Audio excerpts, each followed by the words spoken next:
My daughter's wedding cost $40,000.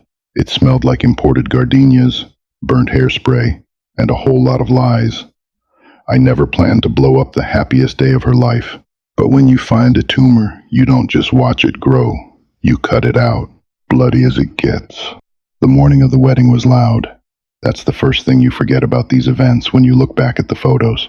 The pictures are silent, still, and perfectly color-corrected. The reality is a relentless, vibrating hum of panic. I was hiding in the corner of the bridal suite at the Oakwood estate, trying to keep out of the way. The room was a pressure cooker of humidity. 9 women, mostly bridesmaids, were rushing around in matching silk robes that looked like they belonged in a cheap catalog.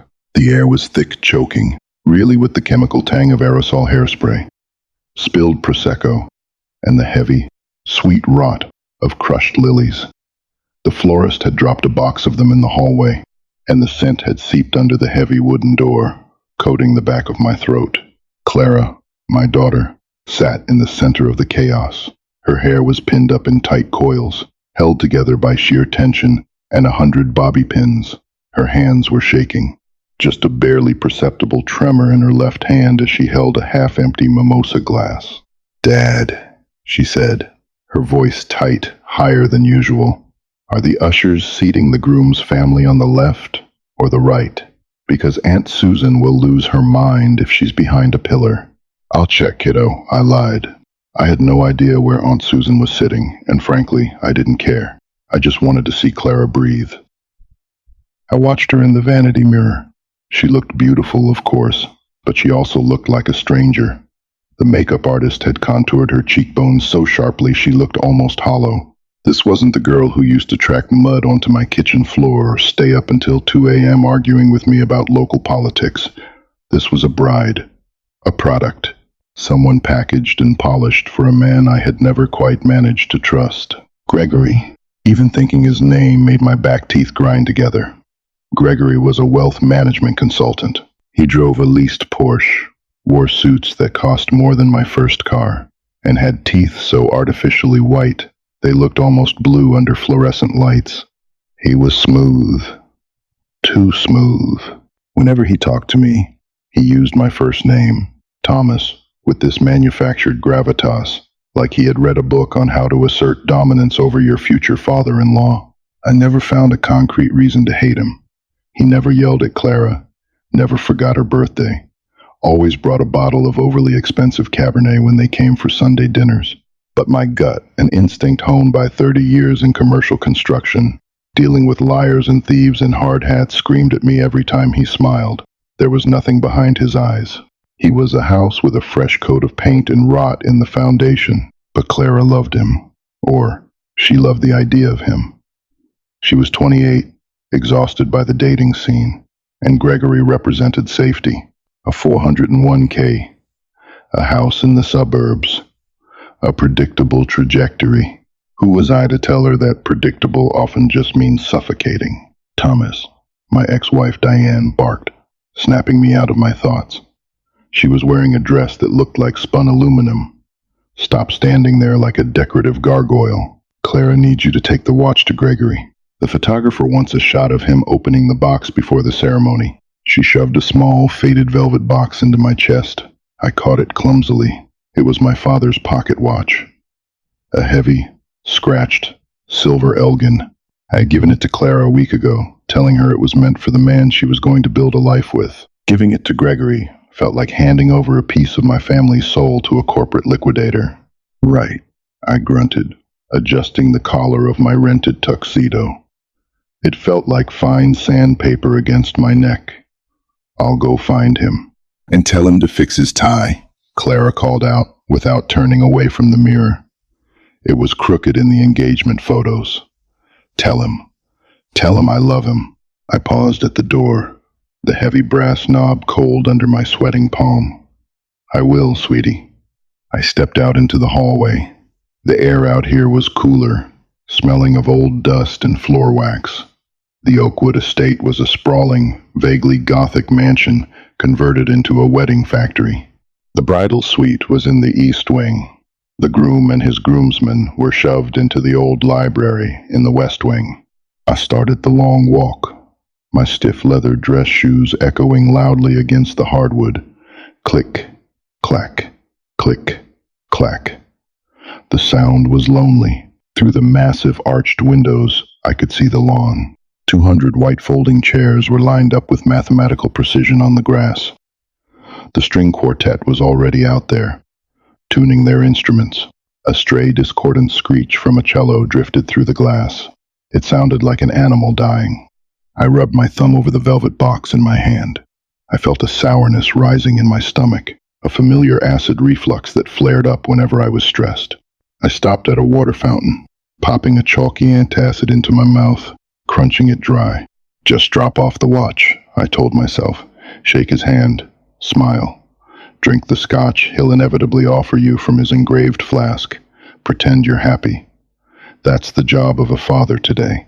You just pay the bills and smile. The west wing of the estate was quiet. Too quiet.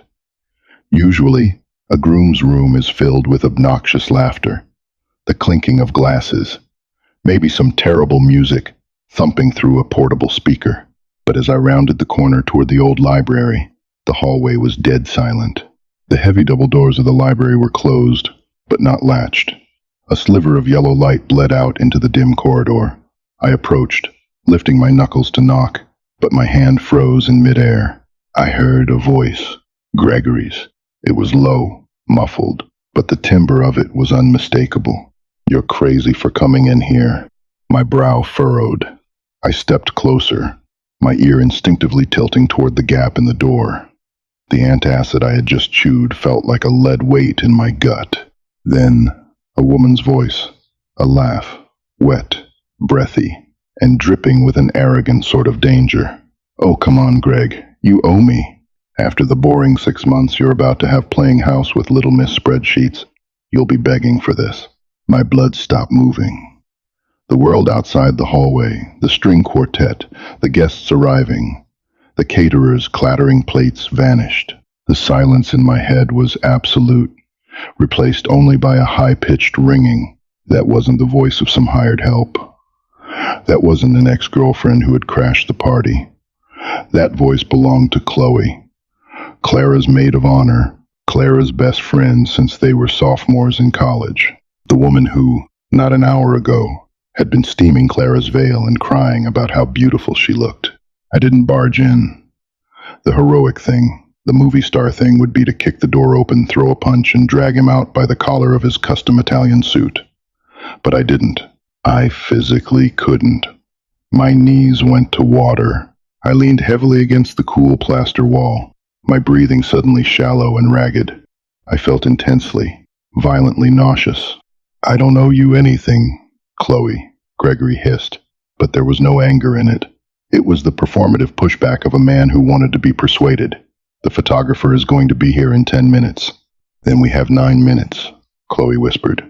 I heard the distinct, heavy rustle of fabric, the unmistakable sound of a zipper sliding down its track, a soft, stifled moan that made my skin crawl with an intense, burning disgust. My mind splintered into a dozen different directions. Stop them. Yell. Walk away. Call Diane. Get Clara. But none of those thoughts connected to my muscles. Then, a darker, colder instinct took over. If I walked in there now, it would be my word against theirs. They would scramble, adjust their clothes, and deny it. Gregory would spin it. He was a salesman. He would say Chloe made a pass at him and he was rejecting her. He would gaslight Clara, and Clara, terrified of the 200 people sitting on the lawn, terrified of the 40 grand we'd spent, terrified of being alone, might actually believe him. She might marry him anyway, burying this doubt deep in her chest until it rotted her from the inside out over the next 10 years. I couldn't let that happen. I needed a weapon. My hands were shaking violently as I pulled my phone from the breast pocket of my tuxedo. I fumbled with the screen. My thumb kept slipping on the cracked glass. I opened the camera app, swiped to video, and hit the red record button. I stepped into the doorway, peering through the 3-inch gap. The library was dark, dominated by leather armchairs and towering bookshelves.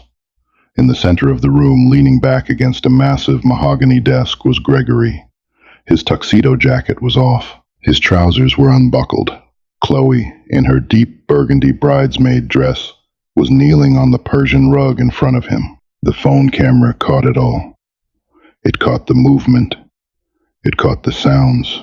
My hands shook so badly the footage was jerky, nauseating to look at, but the audio was crystal clear.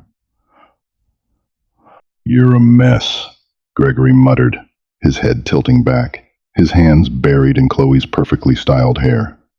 "If Clara sees your makeup ruined, she's going to have an aneurysm." "Fuck Clara," Chloe breathed out, her voice muffled but distinct. "She doesn't know how to take care of you anyway. She thinks missionary on a Tuesday is adventurous." Gregory laughed, a short, cruel, genuine bark of amusement. "Don't remind me. It's like sleeping with a math teacher. But her dad's got money, and the firm likes the family man image. It is what it is." My vision tunneled. A primal, savage rage ignited at the base of my skull, burning hot and bright behind my eyes. He wasn't just cheating. He was mocking her. He was dissecting my daughter like a piece of meat on a butcher's block. He was laughing at her. I stopped recording. The screen went dark. Total elapsed time, 42 seconds. 42 seconds that held enough explosive power to level my daughter's entire universe. I backed away from the door, my dress shoes silent on the runner rug in the hallway. I didn't breathe until I was 30 feet down the corridor, safely tucked into a small alcove near the restrooms. I stood there in the shadows, gripping the phone so hard my knuckles were stark white. I felt sweat dripping down my ribs beneath my stiff shirt. The urge to vomit returned, stronger this time. I walked into the men's room, leaned over the marble sink, and dry heaved. Nothing came up but the bitter, chalky taste of the antacid. I splashed freezing water on my face, staring at my reflection in the mirror. I looked old. The lines around my mouth looked like deep cuts. My eyes were wide and feral. What the hell was I going to do? If I pulled Clara aside right now, in that humid, crowded suite, she would collapse.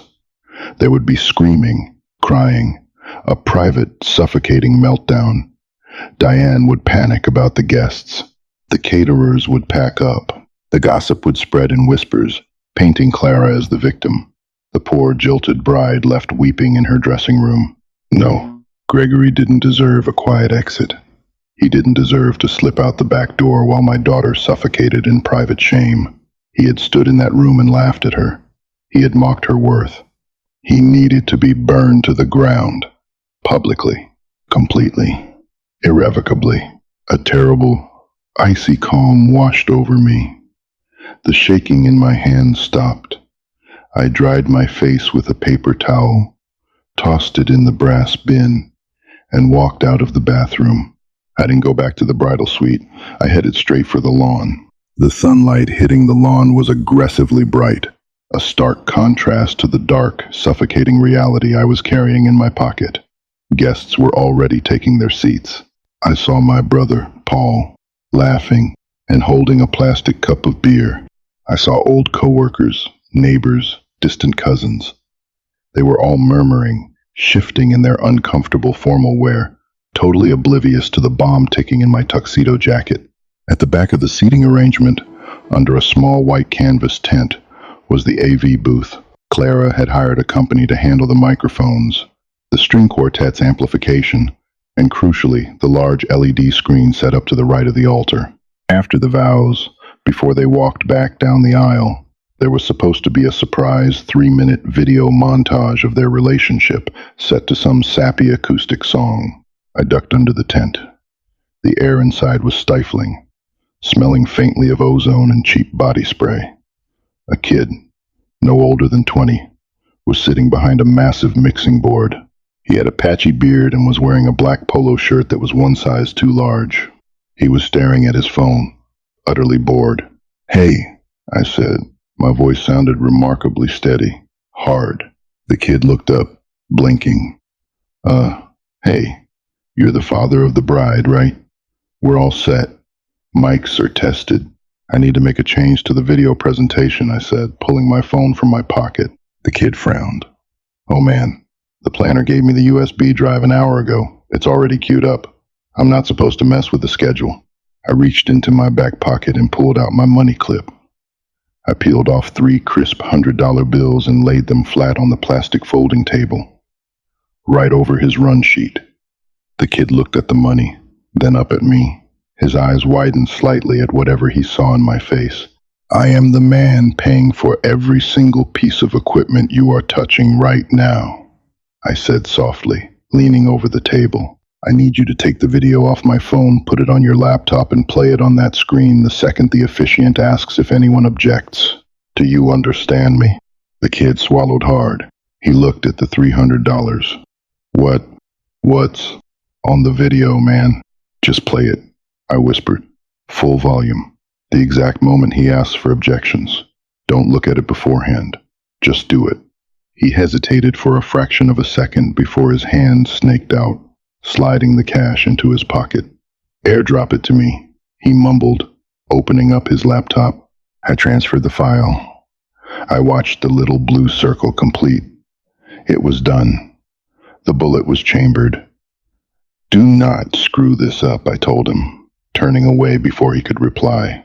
I walked back into the estate just as the wedding planner, a frantic woman with a clipboard and a headset, was waving wildly at me. Thomas, we need to line up. Clara is ready. I was led to the grand foyer. The massive oak doors leading out to the lawn were closed. Behind them, I could hear the string quartet shift from their ambient warm-up to the opening notes of Pachelbel's canon. The groomsmen had already walked out, and then I saw Clara. She was standing at the top of the short marble staircase, holding her bouquet of gardenias so tightly her knuckles were white. The veil covered her face, but I could see the nervous, beautiful smile underneath it. She looked like an angel. She looked like my little girl who used to insist I check under her bed for monsters. I walked up the stairs to meet her. The air felt thick, like wading through deep water. Every step took a monumental effort. I was a monster. I was about to destroy her. I was about to break her heart into 1,000 pieces in front of everyone she knew. Dad, she whispered as I reached her. You look so handsome.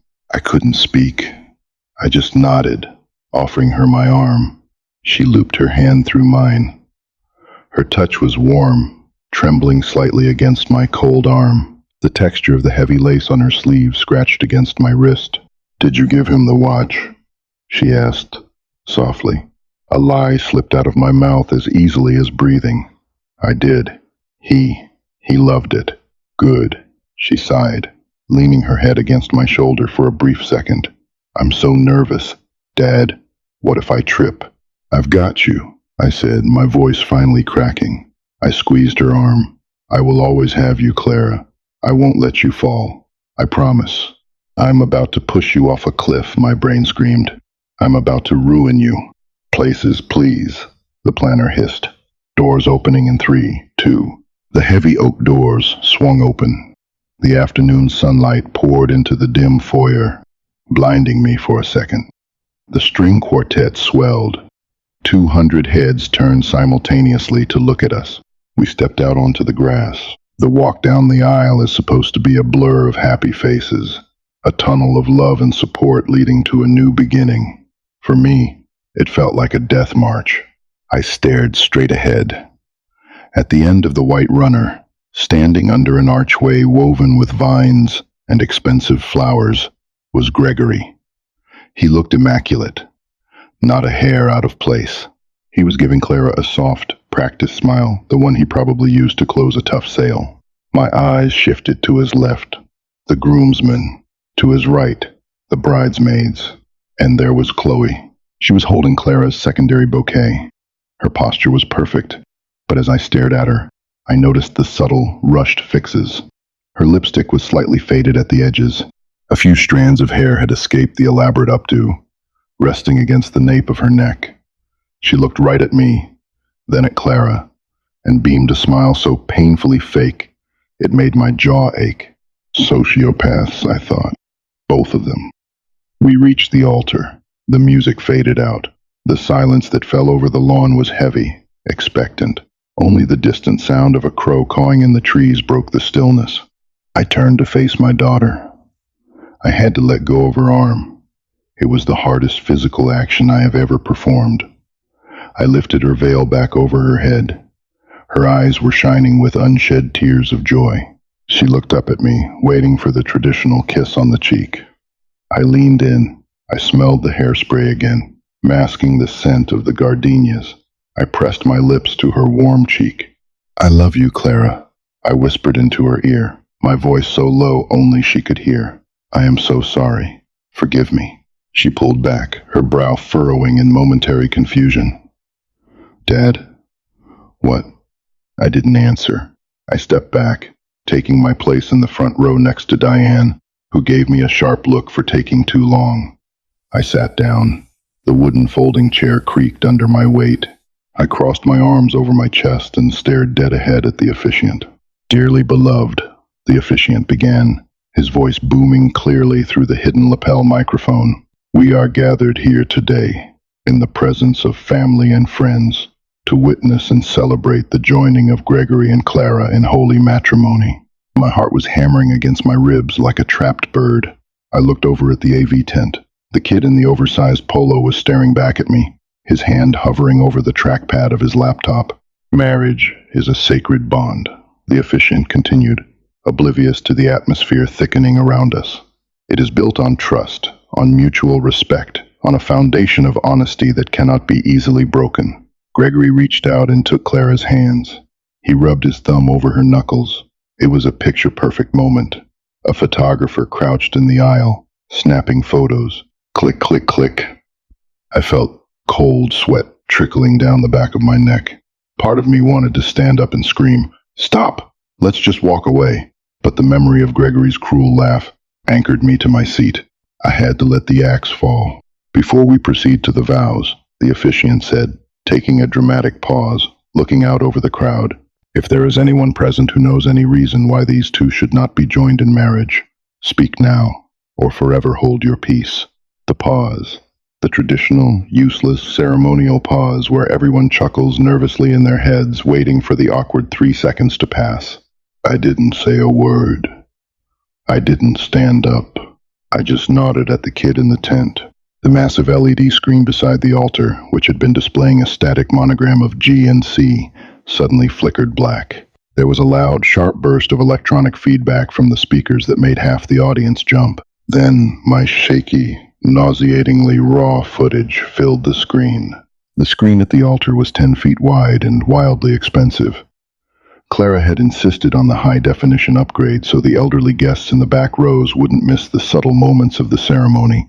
The irony tasted like old pennies in the back of my mouth. The video didn't start with a clear image.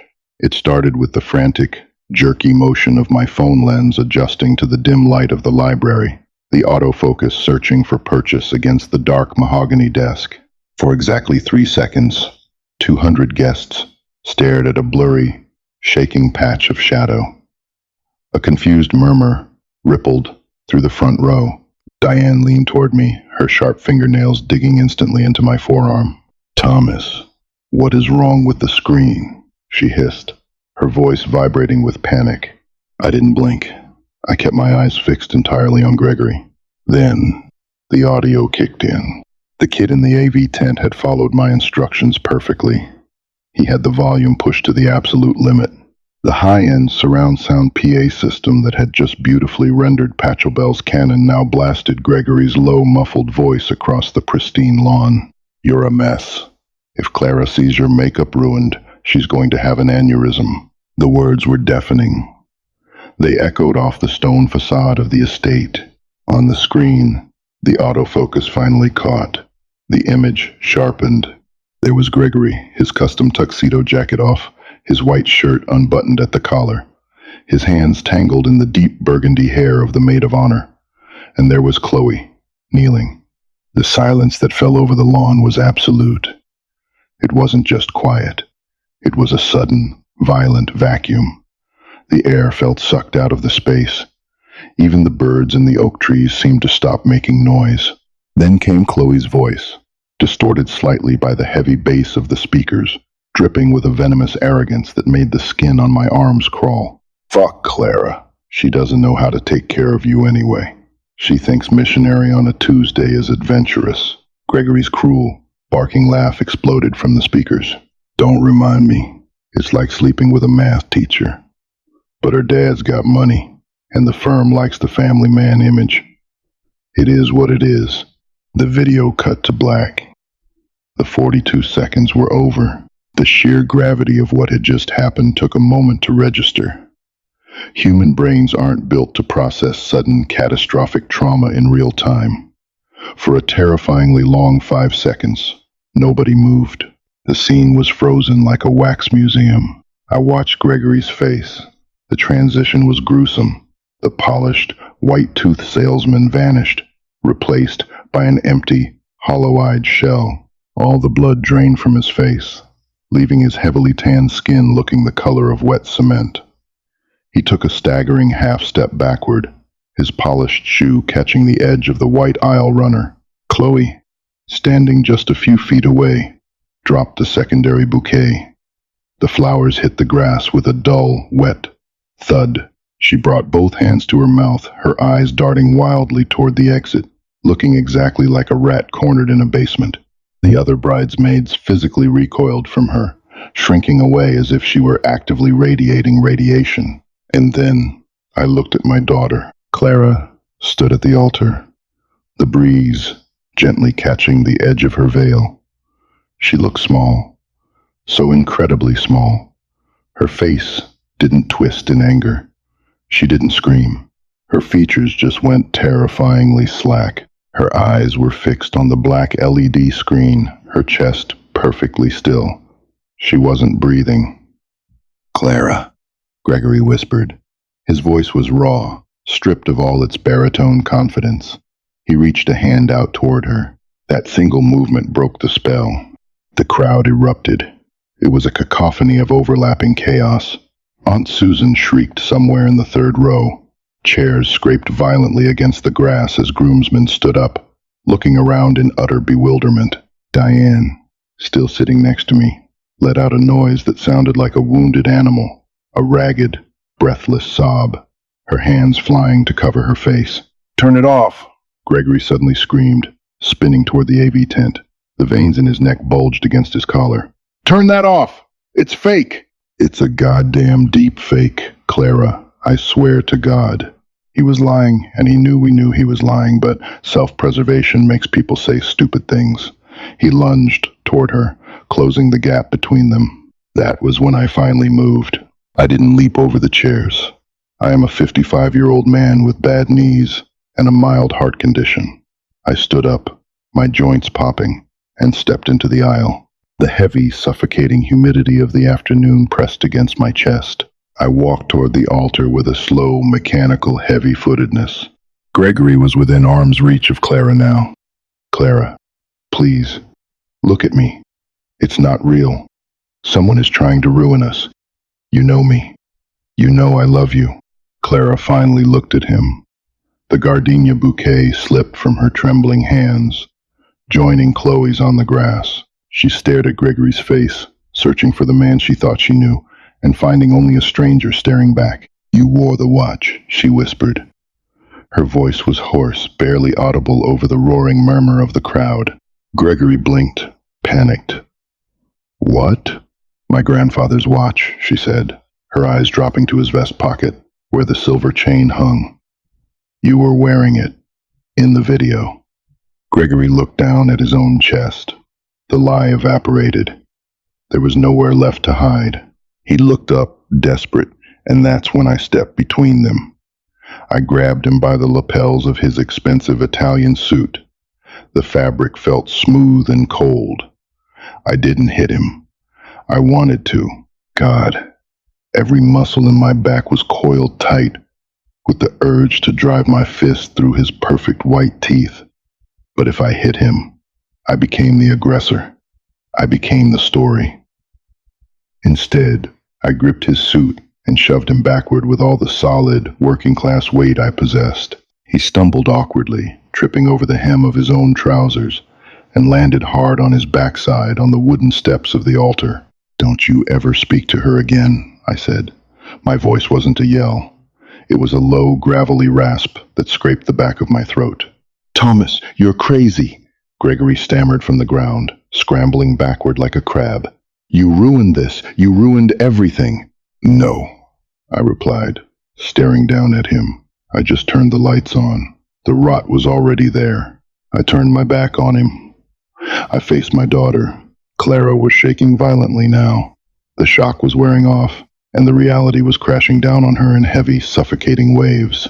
Tears were finally spilling over her lashes, carving dark, muddy tracks through her expensive contour makeup. Dad, she choked out, her voice fracturing. I've got you, I said.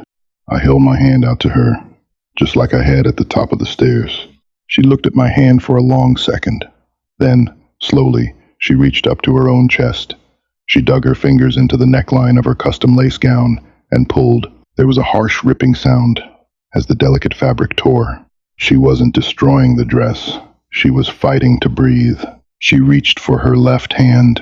She gripped the 3-carat diamond engagement ring Gregory had given her. She pulled it off her finger. It stuck for a second on her knuckle, leaving a red scrape before coming free. She didn't throw it at him. She just dropped it on the wooden floorboards of the altar, where it bounced twice and rolled into the grass. She took my hand. Her fingers were ice cold. We turned around and started the long walk back down the aisle. The chaos of the crowd parted for us. Faces swam in my peripheral vision, shocked, horrified, pitying. I kept my eyes fixed on the grand oak doors of the estate. Clara leaned heavily against my side, her breath coming in short, ragged hiccups. As we passed the second row, Diane suddenly shot up from her chair. She didn't look at us. She marched directly past us, toward the altar. I didn't stop to watch, but a second later I heard the sharp, resonant crack of an open-handed slap, followed by Chloe screaming. I kept walking. Click, clack, click, clack. The sound of my shoes on the hardwood floor of the foyer echoed again as we left the blinding sunlight behind. We didn't stop in the bridal suite. We bypassed the weeping wedding planner and the confused catering staff. I led her straight out the front doors of the estate, down the gravel driveway, to where my old F-150 was parked haphazardly behind the caterer's vans. I opened the passenger door. Clara climbed in, her massive, expensive dress bunching up awkwardly in the small cab. I shut the door, walked around to the driver's side, and got in. The cab of the truck smelled like old coffee, dust, and pine air freshener. It smelled like reality. I put the key in the ignition, but I didn't turn it. I just sat there, my hands gripping the worn leather steering wheel. The adrenaline was leaving my system rapidly, replaced by a deep, aching exhaustion. My chest hurt. My hands were shaking again. Clara stared straight out the windshield at the brick wall of the estate. For 10 minutes, neither of us said a word. The only sound was the distant murmur of the disaster unfolding on the lawn, and the harsh, ragged sound of my daughter crying quietly into her hands. Finally, she wiped her face with the back of her wrist, leaving a smear of black mascara across her cheek. "Why didn't you just tell me, Dad?" she whispered, her voice thick with pain. "Why didn't you pull me aside in the suite? Why did you do it in front of everyone? It was so humiliating." I closed my eyes. The guilt felt like a physical weight pressing down on my lungs. She was right.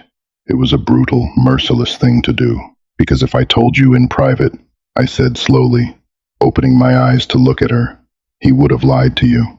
He would have told you I misunderstood. He would have spun it. And you loved him, Clara. You wanted this so badly. You might have believed him." I reached over and gently took her cold hand. "If I just showed you the video in private," I continued, my voice breaking, "you might have canceled the wedding, but you would have carried the shame quietly. You would have felt like a failure. I couldn't let you think this was your fault. I needed him to be the villain, in front of everyone. I needed the whole world to see exactly what he is, so he could never, ever make you feel small again." Clara looked at me. Her eyes were red-rimmed and exhausted, but there was a flicker of something else beneath the devastation. Understanding. A painful, terrible understanding. She slumped sideways, resting her head against my shoulder. The stiff, torn lace of her dress scratched against my neck, but I didn't care. "It hurts, Dad," she cried softly. I know, kiddo, I whispered, resting my cheek against the top of her messy, ruined hair. I know it does, but it's a clean break. The bone will set right this time. I turned the key. The old truck engine roared to life, loud and unrefined. I put it in gear, and we drove away from the Oakwood estate, leaving the ruins of a $40,000 lie burning in the rearview mirror.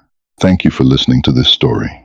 If you felt the raw, heartbreaking reality of a father doing whatever it takes to protect his daughter, please hit that like button. Share this video with anyone who needs a reminder that sometimes the hardest choices are the right ones. And don't forget to subscribe for more deeply grounded, emotional stories just like this. Your support helps bring more of these human experiences to light. Drop your thoughts in the comments below.